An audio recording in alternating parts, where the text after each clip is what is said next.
Eco pickup वाहन आणि बुलेटमध्ये भीषण अपघात, एक जण ठार तर 4 जण जखमी. बुलढाणा देऊळघाट मार्गावरील निवांत हॉटेल समोर सायंकाळी 6:30 वाजेच्या सुमारास विद्यार्थ्यांनी भरलेली इको पिकअप वाहन आणि बुलेटमध्ये भीषण अपघात झाला. यामध्ये एक जण जागीच ठार झाला असून 4 जण जखमी झाले आहेत. जखमींना तातडीने जिल्हा सामान्य रुग्णालयात भरती करण्यात आले असून त्यांच्यावर उपचार सुरू आहेत. विविध शाळेमध्ये शिकत असलेल्या विद्यार्थ्यांना शाळा सुटल्यानंतर देऊळघाट येथे त्यांच्या घरी पोहोचण्याचे काम काही वाहने करतात. त्यातीलच एका पिकअप वाहनाचा हा अपघात घडला आहे.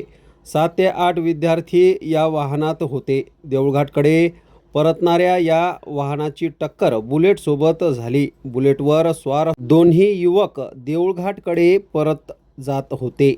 अचानक यू टर्न घेतल्यामुळे हा अपघात झाला असल्याचं बोललं जात आहे. हा अपघात एवढा भीषण होता की पिकअप वाहन पलटी खाऊन शेतात उतरले. दुर्दैवाने बुलेटस्वार रियाज बेग, जफर बेग वय वर्ष 38 राहणार देऊळघाट आणि मोहम्मद तौसिफ मोहम्मद युसुफ वय वर्ष 38 राहणार शेंदुर्णी तामणेर दोघेही गंभीर जखमी झाले. यातील मोहम्मद तौसिफ जागीच ठार झाला. पिकअपमधील 4 विद्यार्थी गंभीर जखमी झाले आहेत. जखमी विद्यार्थ्यांना तातडीने जिल्हा सामान्य रुग्णालयात हलवण्यात आले असून त्यांच्यावर उपचार सुरू आहेत.